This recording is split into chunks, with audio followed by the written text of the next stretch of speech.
Morning, everyone. We are from Vietnam, Giza. And today we'll be talking about the cultures from China and Indonesia. Firstly, about China. The People's Republic of China is the second most populated country in the world. With more than 4,000 years of history, China easily has one of the most diverse cultures. Some are the most famous examples. The first is tea is a drink widely enjoyed by many people around the world. The second is qihao or chongsang. It is a traditional clothing that is inspired by qihao, and it is also the ethnic clothing of Manchu people. Other examples are shanzi or Chinese fan dance and Chinese calligraphy, which is an artistic way of writing Chinese characters. Today we will be discussing about qihao and shanzi.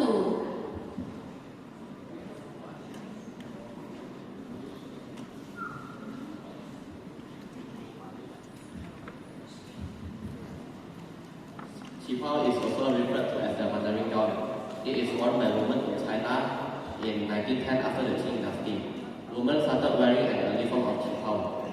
In this version of qihao, considerably loose cutting with long white sleeves which fell above knee level, and it has become one of the most common and mainstream clothing for women all over China. Due to Western influences on wearing shorter dresses and skirts, the length of qihao became shorter. In 1929, qihao became China's national dress. Based on China's clothing regulations of 1929, qihao must be worn with trousers. However, Chinese women chose to disregard this and wear silk stockings or only qihao, as it seemed like an attempt to control their liberty. As time passed, qihao also evolved. This is an example of modern qihao. That's all for the Chinese clothing.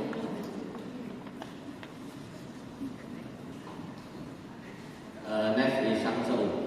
Shangzhou has been part of the Chinese culture for over 2,000 years. Shangzhou is considered as an ancient form of folk dance. Shangzhou is used to pass away stories or traditional of Chinese culture, example Chinese tales and folk tales. Shangzhou it become the most seen in the theater of Chinese culture, and it become one of the form of entertainment. Shanzi is also used as a disciplinary exercise as it requires physical fitness and being able to memorize the swift and complex movements. Being disciplined and attending regular rehearsals is key to mastering these dances. Shanzi is a way for young dancers to enrich themselves both physically and mentally. Now let's take a look at the Chinese performances from Giza.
The Republic of Indonesia is made up of tens of thousands of islands, hundreds of cultures and languages. A plethora of art forms, traditions, and customs are still being practiced to this day. Today, we will be highlighting two important aspects of the Indonesian culture, which is the traditional clothing and traditional dances. First, First is traditional clothing, which includes batik and kebaya.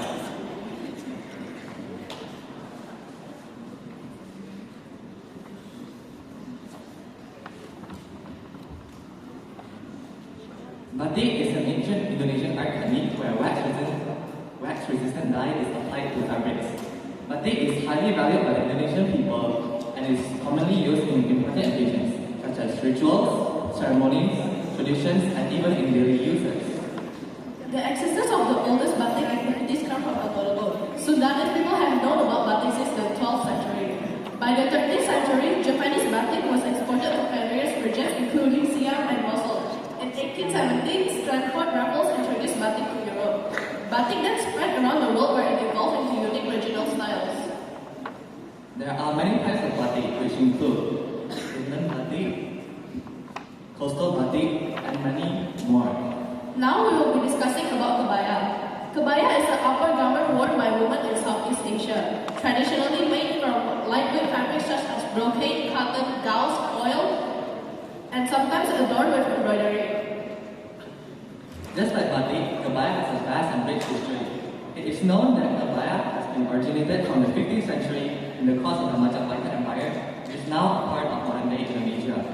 Kebaya used to be worn over a tamban cultural wear as aristocratic women began to embrace modest fashion due to the growing Islamic influence. Kebaya then spread around to its neighboring kingdoms like Johor, Aceh, Riau, and Northern Sumatra.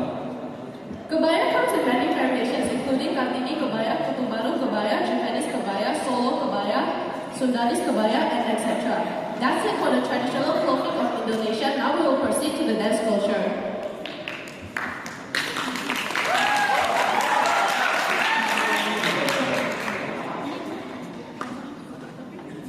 Just like traditional clothing, we have a lot of traditional dances. One of the most popular types is the saman. Being one of the most popular dances in Indonesia, it is recognized by UNESCO. It is originated from the Gaya West from Aceh. This dance is often performed to celebrate important occasions. It is known for its fast-paced yet synchronized movement. It makes the dance energetic and captivating performance. Another example of a traditional dance is the tortor. The tortor is a traditional Batak dance that comes from Sumatra. The tortor can also be considered as a form of communication, as it can be seen from the movements involving interactions between the ceremony participants. This dance is one of the oldest traditional dances in Indonesia. It was originally used as a sacred performance in funeral or healing ceremonies. The tortor is often performed with godam music instruments. This is it for our UMD performance. Now we proceed to the dance.